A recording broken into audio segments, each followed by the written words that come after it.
di-share full videonya gitu atau full webinarnya. Jadi mungkin kalau untuk kesempatan yang sekarang kita cuma akan mengulang sekilas gitu supaya menghemat waktu juga, dan nanti akan ada sesi tanya jawab. Jadi teman-teman yang mau bertanya ataupun mau berdiskusi sangat-sangat dipersilakan.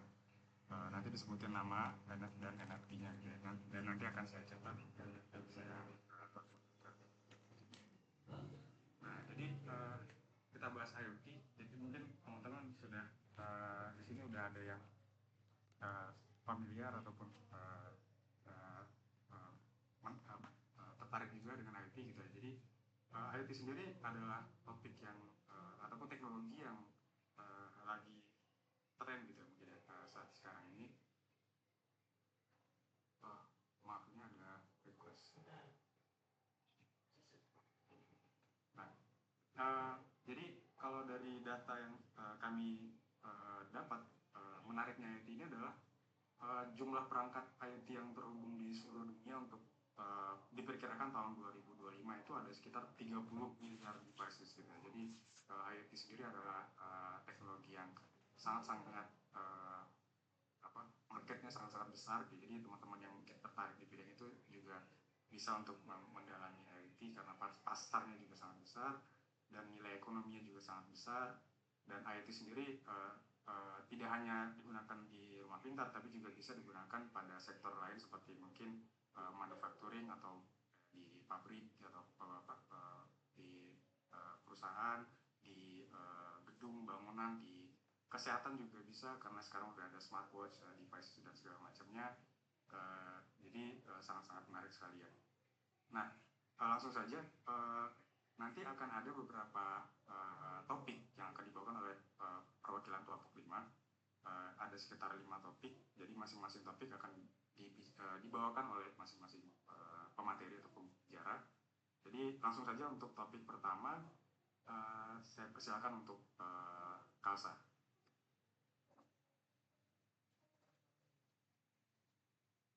Oke, baik Mas Randi. Jadi di sini saya akan menjelaskan tentang apa itu IoT secara singkatnya. Jadi IoT itu sendiri singkatan dari Internet of Things, yang dimana merupakan sistem perangkat fisik yang digunakan sehari-hari yang terhubung ke dalam internet, sehingga dapat berkomunikasi dan berbagi data satu sama lain tanpa intervensi manusia secara langsung. Next.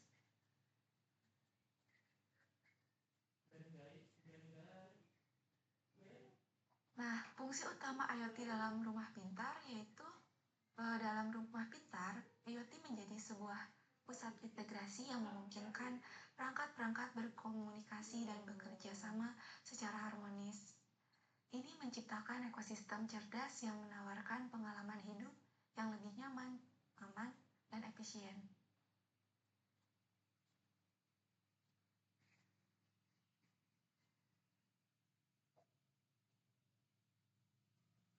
Fungsi utama IoT yang pertama yaitu kenyamanan dan yang terintegrasi. Lalu yang kedua ada keamanan yang lebih cerdas. Yang ketiga ada efisiensi energi dan penghematan biaya. Yang keempat ada interaksi dan kolaborasi antar perangkat. Dan yang terakhir ada pemantauan dan pengelolaan rumah yang lebih baik.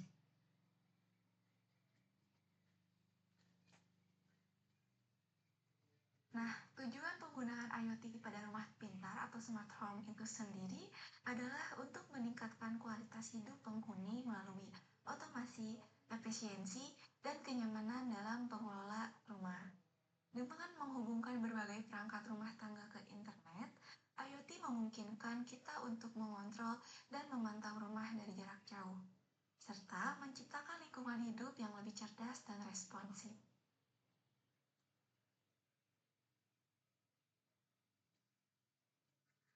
Berikut ada 5 tujuan penggunaan IoT yang ada pada rumah pintar. Yang pertama, meningkatkan kenyamanan dan kemudahan hidup. Lalu yang kedua, menyediakan sistem keamanan yang lebih terintegrasi. Yang ketiga, meningkatkan efisiensi energi dan penghematan biaya. Yang keempat, menghadirkan kolaborasi antar perangkat dalam satu ekosistem. Dan yang terakhir, memungkinkan pemantauan dan kontrol real time dari mana saja.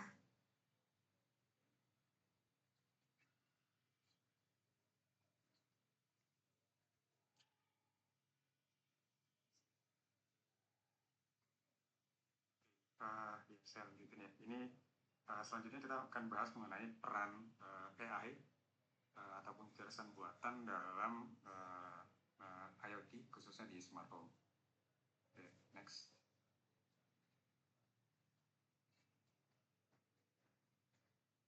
Oke, teman-teman pasti tahu ya kalau AI ataupun kecerdasan buatan itu pastinya udah nggak bisa lepaskan lagi sih dari kehidupan kita sehari-hari. Teman-teman juga pasti udah sehari-hari juga familiar dengan AI. Jadi kita tahu bahwa dia punya peran yang sangat penting terutama dalam pengembangan dan pengoperasian di rumah pintar atau smart home. Jadi ada beberapa aspek utama, teman-teman bisa lihat di sini juga aspek utama yang menunjukkan bagaimana AI bisa berkontribusi dalam menciptakan lingkungan rumah yang lebih cerdas dan efisien. Bisa dengan asisten virtual dalam rumah pintar yang pertama. Yang kedua ada keamanan yang ditingkatkan oleh AI, terus ada pemeliharaan prediktif yang berbasis AI, terus juga ada penggunaan data dan privacy. Nah, saya ringkasin aja masing-masingnya. Silakan di next slide. Ya, di klik. Oke, ya. Untuk ya asisten virtual dalam rumah pintar. Jadi mungkin tools seperti Alexa ataupun Google Assistant dan Siri dan teman-teman juga sudah familiar dengan hal itu, mungkin dapat digunakan untuk mengendalikan perangkat IoT, perangkat rumah pintar seperti lampu ataupun termostat, TV dan segala macamnya dengan kita mengendalikannya dengan perintah suara. Terus juga kita bisa gunakan untuk mengatur pengingat atau reminder dan juga bisa kita lakukan untuk melakukan penjadwalan dengan perangkat suara juga gitu ya. Terus integrasi dengan perangkat IoT tentunya kita bisa melakukan perintah suara untuk dilakukan integrasi dengan perangkat IoT. Terus di situ juga ada machine learning dan penyesuaian. Jadi otomatis kalau udah bicara mengenai AI kita juga bicara mengenai machine learning, algoritma dan segala penyesuaiannya. Lalu juga ada integrasi lain pihak ketiga pakai third party library ataupun tools yang bisa kita integrasikan dengan smart home. Terus juga ada keunggulannya kalau kita tetap menggunakan perintah suara otomatis akan lebih praktis ya, jadi nggak perlu pakai perangkat tangan ataupun hal lainnya. Terus juga ada tantangan keamanan yang perlu kita perhatikan dalam hal ini. Oke, next.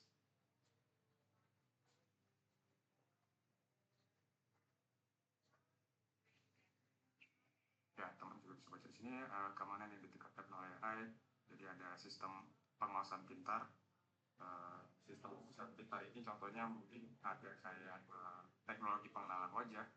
Jadi ada kamera yang bisa mengenali penghuni rumah dan membedakan antara mana yang penghuni rumahnya dengan orang asing gitu. Jadi mungkin sebelumnya sudah di-set dulu siapa saja yang bisa masuk ke dalam rumah tersebut, dan nanti akan ada alarm ataupun ada sinyal tertentu yang memberitahu kalau misalkan ada orang asing ataupun orang tidak dikenal yang coba mendekati rumahnya. Mungkin seperti itu kira-kira.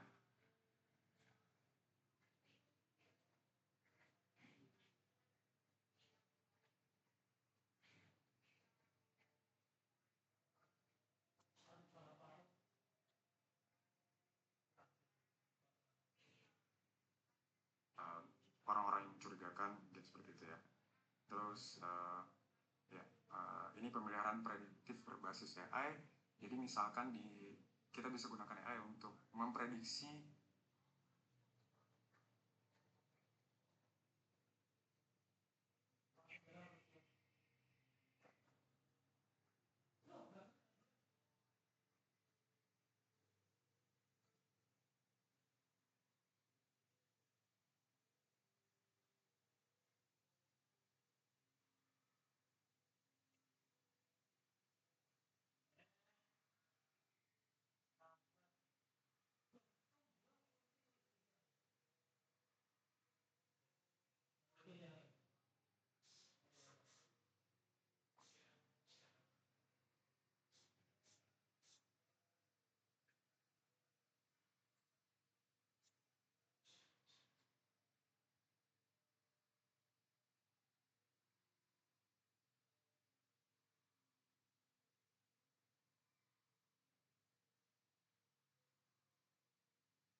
Maaf teman-teman, tadi ada kendala teknis. Halo, bisa dengar suara saya? Bisa. Ya maaf ya, tadi saya ada kendala teknis di sini. Oke, mungkin ya bisa dilanjut di dilanjutin di slide berikutnya. Sekali lagi teman-teman bisa lihat full materinya di video yang nanti akan di-share di grup.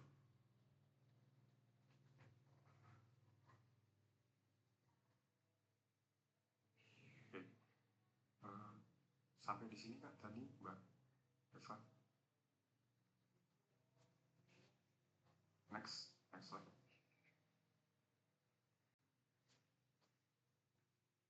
Oke, ini topik terakhir. Jadi penggunaan data dan privacy. Bisa diulang untuk penggunaan data untuk pengoptimalisasi layanan, terus juga ada keamanan data dan enkripsi. Kita bisa lakukan kontrol akses dan autentikasi multifaktor. Misal ini topiknya lebih ke data dan privacy ya, dan penggunaan data anonim untuk analisa, kebijakan privacy dan transparansi data, dan terakhir ada manajemen data pengguna dan penghapusan data. Oke, next.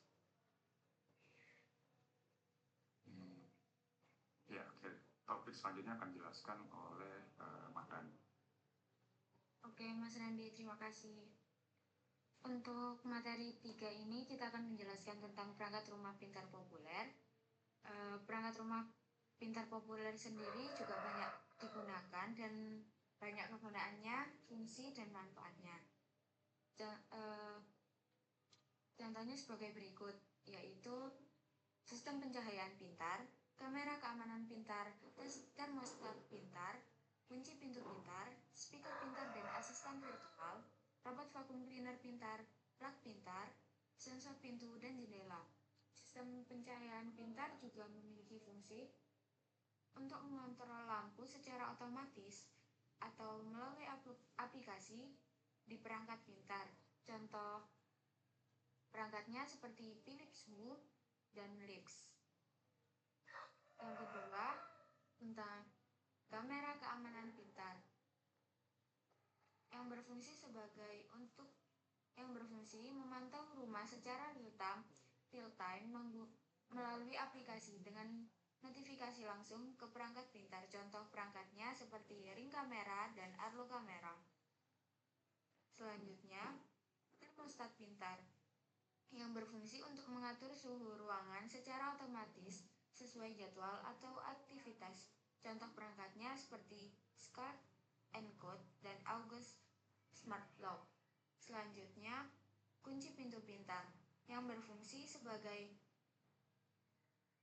membukakan dan mengunci pintu dari jarak jauh. Contohnya seperti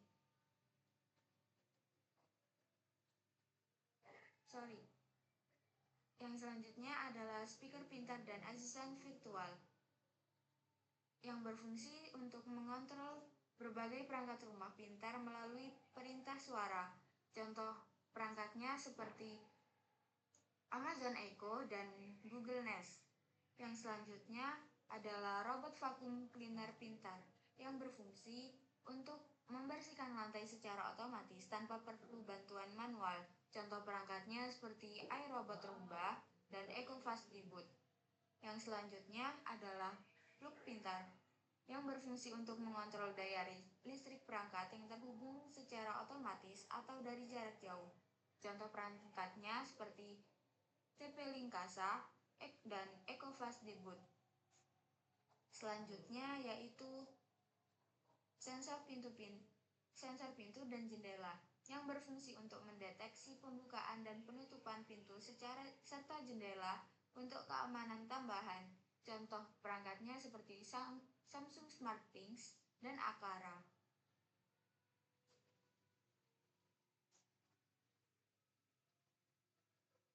Perangkat rumah pintar juga memiliki manfaat umum, yaitu kenyamanan, keamanan, efisiensi, dan kustomisasi. Oke, next.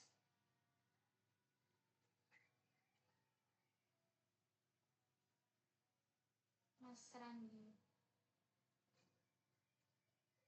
silakan next untuk bicara selanjutnya, Mas Atan. Oke, saya akan membahas tentang keamanan dan privasi pada smartphone. Next.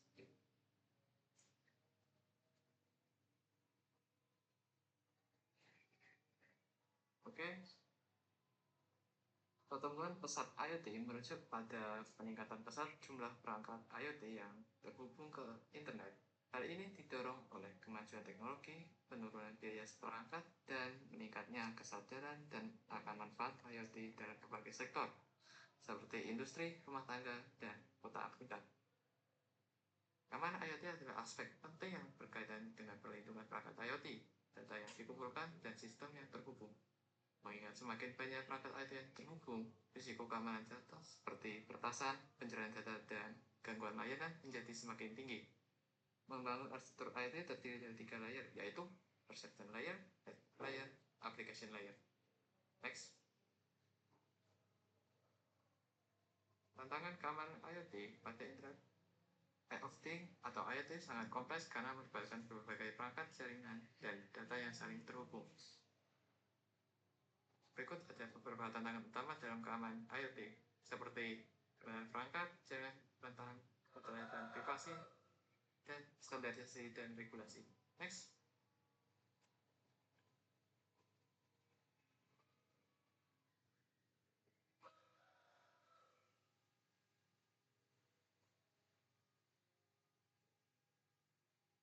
Kerentanan perangkat. Banyak perangkat IoT dirancang dengan mempertimbangkan biaya dan waktu, bukan keamanan. Banyak produsen perangkat IoT mengabaikan aspek keamanan dalam tahap desain, yang menyebabkan perangkat memiliki kerentanan. Misalnya, penggunaan password default yang lemah dan tidak adanya pembaruan perangkat lunak yang teratur dapat membuat perangkat mudah diakses oleh pihak yang tidak bertanggung jawab. Next.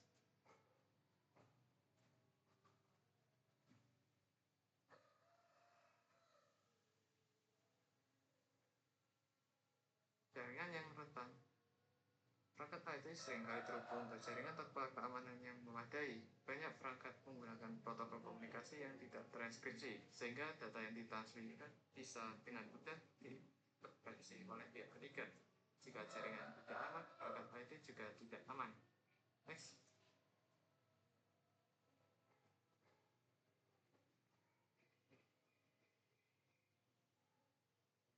Data dan privasi. Perangkat IoT mengumpulkan data dalam jumlah besar dari pengguna. Data ini seringkali mencakup informasi pribadi yang sensitif. Jika data ini jatuh ke tangan yang salah, privasi pengguna dapat terancam. Selain banyak pengguna tidak menyadari seberapa banyak data yang mereka berikan pada perangkat IoT dan bagaimana data tersebut digunakan. Next.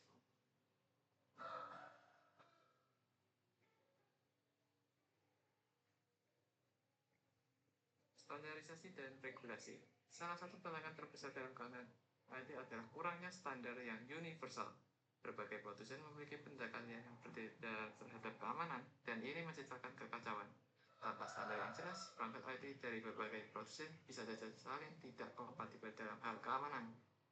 Next. Solusi untuk tantangan keamanan IoT. Untuk menghadapi tantangan keamanan IoT, beberapa solusi dapat diimplementasikan untuk meningkatkan keamanan dan mengurangi risiko. Berikut adalah solusi-solusinya utama untuk contoh serta contoh penerapannya. Desain berbasis keamanan. Produsen perangkat IoT perlu mengadopsi pendekatan desain yang lebih fokus pada keamanan. Ini termasuk penggunaan enkripsi untuk data yang dikirimkan dan penyimpanan, serta menghindari penggunaan password default. Yang kedua, pembaruan otomatis. Perangkat harus dilengkapi dengan mekanisme untuk melakukan pembaruan otomatis. Dengan cara ini, perangkat akan selalu mendapatkan patch keamanan terbaru tanpa memerlukan intervensi pengguna. Yang ketiga, penguatan jaringan. Pengguna dan organisasi harus memastikan bahwa jaringan yang digunakan untuk menghubungkan perangkat IoT dilindungi dengan baik. Penggunaan firewall, VPN, dan protokol enkripsi dapat membantu mengurangi risiko serangan. Yang keempat, peningkatan kesadaran. Edukasi mengenai keamanan IoT harus menjadi prioritas. Program-program yang meningkatkan kesadaran pengguna akan risiko dan cara melindungi diri perlu digalakkan, baik oleh pemerintah maupun perusahaan. Yang kelima, regulasi yang ketat. Pemerintah perlu menetapkan regulasi yang jelas mengenai keamanan IoT. Ini termasuk persyaratan bagi produsen untuk menerapkan standar keamanan tertentu dan mekanisme pertanggungjawaban jika terjadi pelanggaran. Next.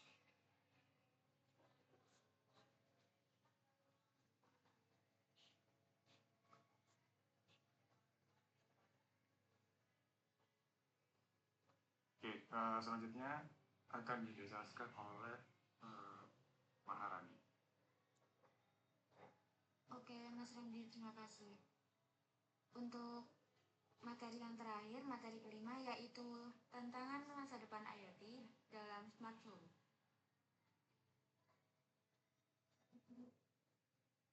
Tantangan yang dihadapi IoT dalam smartphone juga memiliki tantangan dan yang dihadapi pada IoT dalam smartphone keamanan dan privasi data, yaitu keamanan dan privasi data, kompatibilitas dan interoperabilitas, keterbatasan infrastruktur dan koneksi, pengelolaan energi dan efisiensi, inovasi IoT di masa depan untuk smart home, edge computing untuk efisiensi dan keamanan, 5G dan Internet of Everything, IoE. Next.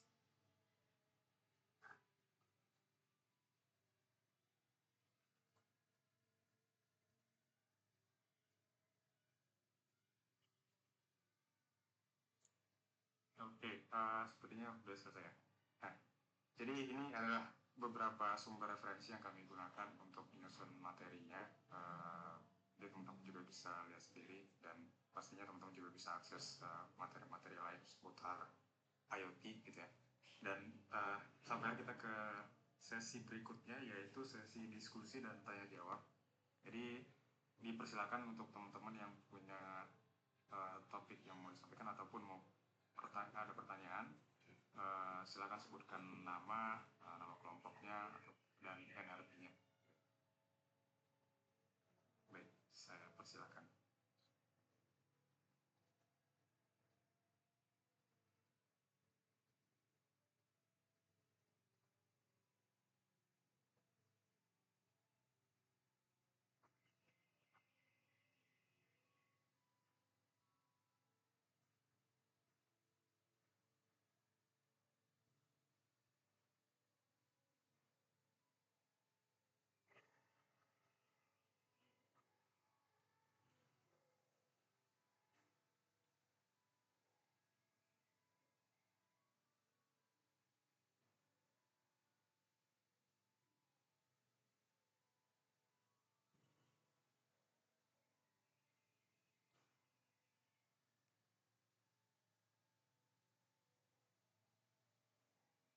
Silakan, mungkin ada teman-teman yang mau menyampaikan pertanyaan ataupun diskusi. Ya, Mas Waskito Dehan, silakan diperkenalkan dan NRP-nya juga. Silakan, Mas. Halo, Ya, halo. suara saya terdengar jelas, Mas ya? Terdengar, Mas, terdengar. Siap. Oke. Sebelum saya mulai, izinkan saya perkenalkan diri terlebih dahulu. Perkenalkan, nama saya Aulian Waskito Dehan dengan NRP 31245100036. Mas Randi, ini sebenarnya saya tertarik banget ya dengan pembahasan kali ini ya, dengan pembahasan IoT. Mungkin ini saya ada beberapa pertanyaan, Mas, tentang materi yang disampaikan oleh kelompoknya Mas Randi. Mungkin bisa dicatat dulu ya setiap poinnya, karena saya tertarik banget nih dengan IoT. Kalau dari yang saya baca tadi itu ada part yang dimana dia menjelaskan bagaimana tujuan penggunaan IoT ya, dengan ada poin yang menjelaskan kenyamanan dan kemudahan hidup. Nah, maksud dari kenyamanan dan kemudahan hidup itu seperti apa, Mas? Terus yang kedua, tadi ada pembahasan tentang integrasi AI dengan IoT. Revolusi rumah pintar membangun rumah yang lebih cerdas dan aman. Nah, konteks dari lebih cerdas dan aman ini seperti apa Mas nanti sistemnya? Karena kan AI sendiri dia itu sistemnya kan learning ya. Jikalau dia learning lebih jauh, dia kan bakal bisa aja mengartikan orang random seperti orang pemilik rumahnya seperti itu.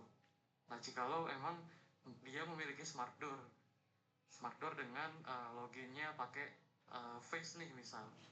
Nah, itu yang kedua sih. Terus yang ketiga, bagaimana bisa meningkatkan efisiensi energi jika perangkat IoT juga perlu energi? Ya, oke, Itu aja Mas. sih. Oh iya Mas, nanti boleh singkat maksudnya pertanyaan singkatnya boleh dikirim di chat juga ya Mas, mungkin ya bisa mau melihat juga nih. Bisa Mas. Oh, oke. Ini aja. Thank you Mas Randi ya. Terima kasih Mas. Oke. Selanjutnya ada Mas Ade Rian R. Dinata. Silakan.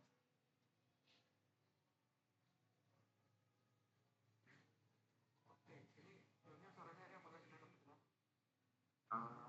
Agak kurang jelas Mas. Di saya ya, teman-teman gue. Suara saya apakah sudah terdengar dengan jelas sekarang? Sebentar Mas, saya coba jelaskan. Cukup jelas sih, cukup jelas, tapi tidak sejelas. Mana? Ini oke, lumayan lah, oke, boleh. Oh, sekarang udah lumayan. Nah, sudah lumayan, oke, bisa dengar. Oke. Begini Mas, ini saya ingin tanya masalah beberapa hal ya. Kan, oke, sebelumnya perkenalan dulu aja. Oke, perkenalkan nama saya Derian Dinata. Kalau saya NRP saya itu 3124510087. Saya dari kelompok 2, kalau nggak salah. Oh iya, kelompok 2. Saya ingin bertanya beberapa hal. Oke, yang pertama itu adalah kan untuk IoT sendiri itu kan yang jelas itu butuh listrik ya. Nah, terus kayak misalnya nih kita punya smart door, smart window, katakanlah yang serba otomatis ataupun yang pintunya bisa pakai CDC. Nah, ketika rumah kita amit-amitnya mati listrik dan kita di luar, nah itu nanti gimana? Apakah kita tetap bisa masuk gitu? Kan posisinya terkunci dan kalau listrik mati, sensornya pun sudah mati tuh, sistemnya mati. Kalau misal ketika listrik mati, sensor mati dan juga bisa tetap dibuka, apakah nanti jadi gak aman tuh? Kalau sensor kita masih listrik, otomatis kita gampang dibobol orang. Apalagi orang juga bisa bobol dengan cara matiin listrik aja rumah kita. Kan nanti semua sensornya mati terus mereka bisa masuk. Oke, ya. Terus yang kedua adalah ketika semua IoT itu kan pasti ada harganya ya. Dan ketika kita berbicara alat perangkat keras, kan untuk sekarang itu kan orang-orang mikirnya itu alat apa sih yang bisa bertahan lama. Jadi kita beli itu nggak sering gonta-ganti, apalagi kalau orang gitu itu biasanya beli pintu kayu dari jati biar apa, biar awet. Nah, terus ketika kita punya IoT tersebut, apakah itu bisa menghindari kemungkinan itu trouble di sensor lah seperti itu kan? Kalau sepengetahuan saya, sepengetahuan saya kan kalau masalah sensor dan perangkat keras elektronik seperti itu kan bisa dibilang dia rada sensitif, jadi gampang rusak. Nah, untuk IoT sendiri yang smart home, apakah dia itu ketahanannya itu cukup kuat? Jadi inti dari pertanyaan saya itu ada dua titik. Pertama itu terkait keamanan yang berhubungan dengan listrik. Yang kedua itu adalah ketahanan produk. Siap. Oke, makasih Mas. Ya, makasih pertanyaannya Mas. Nanti boleh dirangkum juga Mas boleh. Makasih. Boleh Mas, siap. Oke, selanjutnya Mas Tropikul Wahyu Roman Juni, silakan. Perwis, Mas, apakah suara saya terdengar gimana? Sudah jelas. Jelas ya Mas ya. Oke, dari tadi kan saya sempat ini mas, sempat tertarik banget sih sama IoT ini, pembahasan IoT. Alhamdulillah ini kan teknologi zaman sekarang ya. Nah, IoT kan dia kan berhubung sama dengan ini Web3. Kalau sampean tahu atau eh, itu kan dia kan teknologi zaman sekarang mas. Nah, Web3 ini terhubung dengan blockchain juga mas. Nah, pertanyaan yang saya mau tanyakan ini, diskusikan sama Mas Randi, jelaskan bagaimana teknologi blockchain itu ya Mas ya dapat meningkatkan keamanan dalam ekosistem IoT, dan sebutkan dan jelaskan karakteristik blockchain yang dapat diterapkan pada keamanan IoT Mas. Oh, Oke, terima kasih. Dari saya, nama saya Rofiqul Wahyu Ramadhani, NRP 31245100100 kelompok 2. Oke Mas. terima kasih Mas ya. Oke, selanjutnya Terima kasih. Mas Esa ya tadi yang kan, silakan. Nggak jadi mas, sudah banyak pertanyaan, kasihan filmnya. Oke, Mas. Siap, oke. Ya mungkin kami butuh waktu dulu. Jadi udah ada 3 pertanyaan dan masing-masing kayaknya ada uh, lebih dari 1 pertanyaan tadi masing-masing. Ya ada beberapa pertanyaan lah intinya. Jadi kami mungkin minta waktunya dulu kepada peserta webinar sore hari ini untuk mencoba diskusi menjawab dari pertanyaan-pertanyaan teman-teman yang bertanya tadi ya. Ya, kami mohon waktunya sebentar.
Tadi ada ini juga ya, nanya lewat chat, nanya siapa ya, itu kami juga akan masukin ke daftar pertanyaan, jadi akan kami jawab juga. Terima kasih.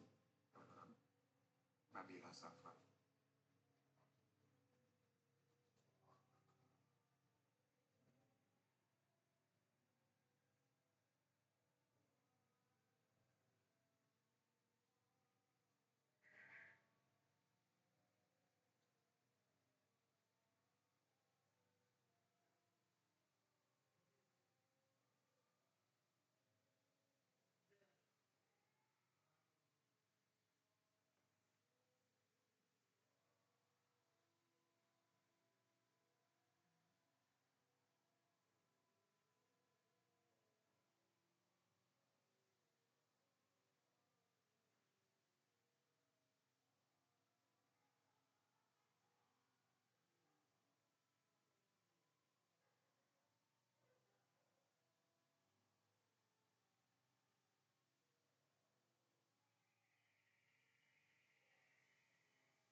Baik, saya akan menjawab dari pertanyaan dari Kak Nabila. Ya, baca chatnya ya. Perkenalkan, Nabila Syafa Anissa Putri dengan NRP 3124510041 dari perwakilan kelompok 4. Izin bertanya, apakah ada risiko jika ada terlalu banyak perangkat dalam satu sistem IoT? Ya ada dong. Jadi ada beberapa risiko yang dapat muncul jika terlalu banyak perangkat terhubung dalam satu sistem IoT, terutama jika sistem tersebut tidak dikelola dan diamankan dengan baik. Contohnya kayak apa itu? Ada risikonya kayak keamanan privasi, kerentanan terhadap serangan cyber, kayak DDoS, terus ada overload jaringan, masalah interoperabilitas, dan pemilihan yang rumit. Untuk mengurangi risiko ini ada cara memastikan setiap perangkat IoT memiliki protokol keamanan yang kuat, menggunakan jaringan yang dipisahkan, atau virtual yang untuk perangkat IoT, melakukan pembaruan perangkat, sama memiliki perangkat yang memiliki sertifikasi keamanan yang baik. Oke, apakah jawaban saya membantu Kak Nabila?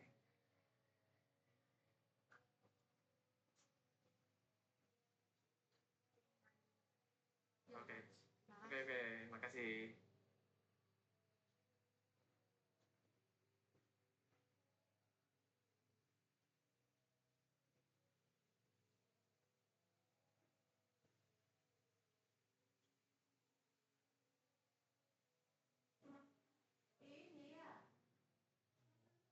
Oke, ini ada yang menarik juga dari Ilham Ramadan, NRP 3124510033. Dari kelompok mana juga Mas? Bisa dicatat atau di chat. Mau nanya, apa yang dimaksud dengan edge computing dalam konteks IoT? Baik, jadi edge computing dalam konteks IoT itu arsitektur komputasi di mana data diproses dekat sumbernya, yakni di perangkat IoT atau server lokal, daripada dikirim ke pusat data atau cloud yang jaraknya jauh. Dengan edge computing, perangkat atau edge nodes seperti router, gateway, atau perangkat IoT itu sendiri melakukan sebagian besar pemrosesan data di lokasi setempat. Hal ini mengurangi waktu dan biaya yang diperlukan untuk mengirim data ke pusat data yang jauh, meningkatkan responsivitas dan mengurangi latensi. Edge computing juga ada manfaatnya juga loh, yaitu latensi yang lebih rendah, penghematan bandwidth, sama keamanan aplikasi yang lebih baik, reliabilitas sistem yang lebih tinggi, efisiensi energi. Dan contohnya untuk penggunaan edge computing dalam IoT itu kayak manufaktur dan otomasi industri sama mobil otonom. Oke, apa jawaban saya bisa membantu Mas Ilham? Sudah, Mas. Oke Mas, jangan lupa nama kelompoknya, nama kelompoknya juga. Oke, kelompok 4 Baik.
isi izin menjawab untuk pertanyaan Mas Adrian. Ini Mas Ade ini dari kelompok mana Mas? Dari kelompok berapa? Dari kelompok 4 mas. Sorry, 2. Oke. Oh, 2 Mas. Ya, aku izin menjawab pertanyaannya sampean ya Mas. Jadi untuk yang pertama ini, bagaimana jika ada masalah dengan listrik? Apakah perangkat IoT kita itu jadi merugikan kita? Misalnya saja ketika kita punya smartphone dengan sensor, jikalau sensor mati, kan nggak bisa nyala sensornya seperti itu. Oke. Saya bantu menjawab. Untuk masalah listrik dan backup power, ya memang benar Mas. Ini adalah kelemahan utama untuk perangkat IoT yang terlalu bergantung pada listrik. Untuk solusi yang biasa diterapkan yaitu dengan sistem UPS atau Uninterruptible Power Supply sebagai backup power. Lalu ada sistem manual override atau backup pada perangkat penting seperti smart door lock, dan juga ada dual system, kombinasi sistem pintar dan manual konferensial, serta ada baterai cadangan pada sensor-sensor kritis. Untuk contoh praktiknya buat masalah yang smart door, sebaliknya pilih model yang memiliki kunci manual atau mekanik sebagai backup Mas. Jadi nggak selalu otomatis gitu, masih ada backupnya. Lalu pastikan ada cara untuk membuka pintu secara manual saat listrik mati. Lalu yang selanjutnya, pertimbangkan model dengan baterai cadangan built-in. Lalu untuk yang pertanyaan kedua Mas, ini terkait dengan ketahanan. Apakah IoT rumah pintar itu ketahanan sudah teruji sehingga kita ketika ada masalah maka dia bisa bertahan karena berbicara dengan perangkat lunak di rumah. Pasti itu musuhnya ada banyak, misalnya air terus jatuh anak-anak. Oke. Saya izin menjawab yang untuk pertanyaan kedua. Untuk ketahanan, perangkat IoT modern umumnya sudah dirancang dengan standar ketahanan tertentu Mas. Jadi kayak sudah ada rating IP-nya untuk ketahanan terhadap air atau debu, itu biasanya IP 5-4 Mas. Lalu ada juga rating IKA atau untuk ketahanan terhadap benturan material anti korosi untuk komponen luar. Dan ada juga yang udah didesain childproof Mas, jadi aman untuk keamanan anak-anak. Untuk rekomendasi meningkatkan ketahanan dari perangkat IoT-nya yaitu pilih perangkat dengan sertifikasi ketahanan yang sesuai kebutuhan, tempatkan sensor atau perangkat di lokasi yang aman dari jangkauan anak-anak, gunakan pelindung tambahan atau casing untuk area yang berisiko, lalu lakukan maintenance berkala, percaya dengan garansi yang baik tuh. Serta saran tambahan juga Mas, dokumentasikan semua cara pengoperasian manual perangkat, latih semua penghuni rumah kayak anak-anak mungkin atau anggota keluarga Mas untuk cara menggunakan sistem backupnya. Lalu siapkan prosedur darurat untuk berbagai skenario, pertimbangkan asuransi untuk perangkat mahal. Intinya perangkat IoT ini memang memiliki resiko yang besar juga Mas. Tapi dengan perencanaan yang baik dan pemilihan produk yang tepat, risikonya bisa diminimalisir. Mungkin itu bisa membantu pertanyaan dari Mas Ade. Oke, siap Mas. Terima kasih Mas atas jawabannya. Oke, terima kasih sudah bertanya Mas. Terima kasih Mas. Siap Mas, siap, sama-sama.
Baik, saya akan menjawab dari pertanyaan dari Salsabila Mayani. NRP 13124510125 dari kelompok 4. Mengapa peningkatan kesadaran akan manfaat IoT dapat berdampak pada pertumbuhan di berbagai sektor? Oke, dengan meningkatnya kesadaran akan IoT, tentunya akan memperluas pertumbuhan IoT dari berbagai sektor. Misalnya petani ini, dengan adanya IoT bisa deteksi cuaca, pembebanan tanah. Dengan adanya IoT, petani nggak harus selalu capek-capek ngecek sawah, lalu bisa membuka dam secara otomatis ketika sawah kering dan ketika sawah di sebuah desa dapat giliran air. Lalu untuk listrik bisa lewat panel surya lalu disimpan ke baterai. Ini contoh sebagian kecil saja, semoga dapat gambaran dapat bantu dijawab. Silakan ya, untuk Salsabila ada tanggapan kan? Baik, terima kasih atas jawabannya. Oke. Jadi Kak, makasih. Oh ya, teman-teman, kalau untuk pertanyaan mungkin saya stop dulu. Jadi teman-teman yang mau kolom chat juga tolong ditahan dulu sebentar karena masih ada pertanyaan yang belum dijawab gitu ya. Jadi tolong di stop dulu pertanyaannya karena kita prioritas untuk jawab dulu pertanyaan yang belum dijawab. Nanti kalau udah semua dijawab, baru nanti kita saya buka lagi untuk sesi pertanyaan selanjutnya. Jadi kita stop di yang terakhir. Nandita Putri. Jadi teman-teman yang mau bertanya sangat dipersilakan untuk ini ya, open mic. Iya, buka mic-nya dari tanya langsung. Jadi yang kolom chat di stop dulu. Terima kasih. Saya akan mohon waktu untuk menjawab.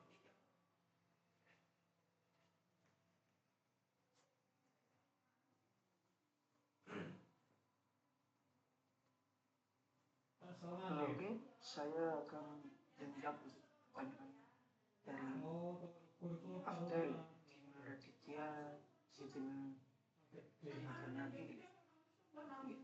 Apa saja komponen utama arsitektur IoT? IoT memiliki 4 komponen utama, yaitu yang pertama yaitu sensor atau perception layer. Ini berupa hardware atau perangkat keras yang untuk mengumpulkan data, contohnya yaitu sensor suhu, sensor kelembapan, dan sensor cahaya. Yang kedua yaitu network untuk menghubungkan perangkat IoT dengan cloud dan untuk komunikasi dengan aplikasinya akan bisa dikontrol ya, seperti Wi-Fi, Bluetooth, dan juga bertanggung jawab untuk transmisi data. Dan ketiga yaitu data processing atau storage, yaitu penyimpanan, bisa berupa cloud atau fisik ya, seperti SSD, hard disk, dan semacamnya. Gunanya untuk mengolah dan menganalisis data dari sensor, menyimpan data, penggunaan selanjutnya.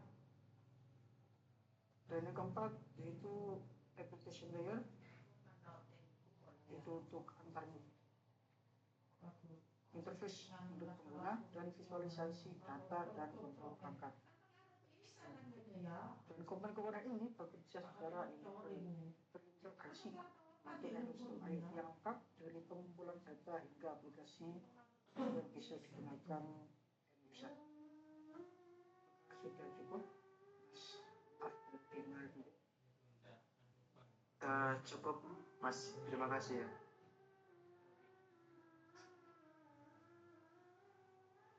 Saya izin menjawab pertanyaan dari Mas Aulian Waskito Dehan dari kelompok 1. Saya jawab satu-satu dulu ya Mas. Yang pertama, maksud dari kenyamanan dan kemudahan hidup itu seperti apa? Di sini maksudnya kenyamanan dan kemudahan itu misalnya pada lampu yang otomatis akan menyala dan mati sesuai dengan keberadaan penghuni. Lalu, kunci rumah yang bisa dikendalikan dari ponsel untuk keamanan tambahan. dan sistem rumah pintar untuk mengatur suhu ruangan sehingga kita tidak perlu lagi melakukan semuanya secara manual. Yang kedua, bagaimana bisa meningkatkan efisiensi energi jika perangkat IoT juga perlu energi. Hal ini tentunya IoT bisa meningkatkan energi